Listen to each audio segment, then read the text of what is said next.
If you find an idea that requires 3 or 4 years of improvement and patience and really sticking with it, that we're very good at that. Take Windows, which we bet our company on. Everybody doubted that would succeed. IBM did not support us in that. It took longer than we expected, over 4 years before finally graphical interface got popular, and now people take it for granted. It's part of every personal computer, and you just expect it to be there. That was one of the grand successes of the company. In the same way, we're betting on the internet, that our tools there will be popular, and that a few of these content plays that we've decided to get involved in, that the scale and the users will make those into great businesses. I'm in meetings a lot. My calendar gets very full with those, and then at night, after the kids have gone to bed, I'm on email a great deal. I get messages during the day. That's my chance to give long responses. And then over the weekend, I send a lot of mail as well. I take 2 weeks a year to just go off and read and think, where I'm not interrupted by work or anything else. I'm just solidly trying to think about the future, and people get to send me things to read as part of that so-called Think Week. So it's a nice mix of things.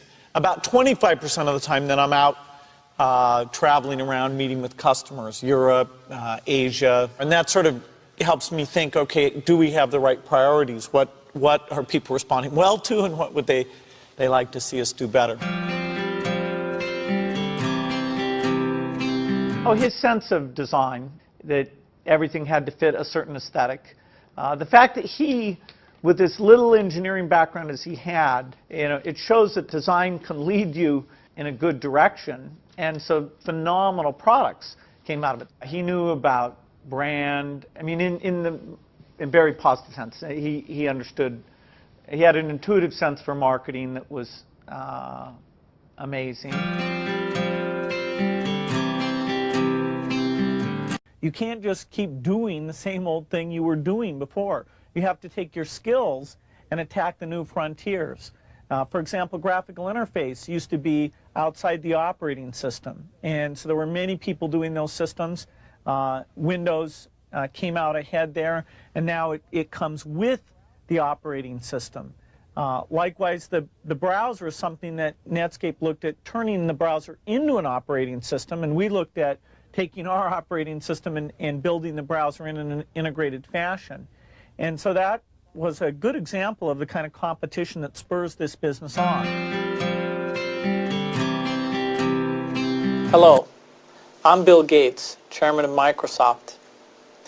In this video, you're going to see the future, Windows. Microsoft first came up with the Windows concept back in 1983. And today, the leading software users have switched into the Windows environment. It's really incredible how quickly our powerful applications like Word and Excel and PowerPoint have been adopted.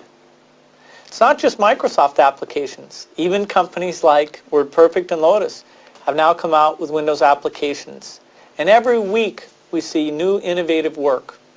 It's really attracting all the innovation in the industry. We predicted this a long time ago, and now it's the future. The key point there is you've got to enjoy what you do every day. And for me, that's working with very smart people. It's working on new problems. Every time we think, hey, we've had a little bit of success, we're pretty careful not to dwell on it too much because the bar gets raised. Well, I think throughout our history, we wake up every day knowing that in the business of technology, you have to think about what are you missing? What is the research or customer feedback that you should be paying more attention to? And how do you keep that pace of innovation very, very high? How do you make sure you're hiring the very best people? And that kind of focus has helped drive us forward through all the milestones the company has had. Certainly the internet is a great example of that. We had to tear up our plans and step back and say, well, how do we really embrace all that's good about the internet and recognize some of the shortcomings and make sure we're leading the way in reducing what what has held people away from the internet.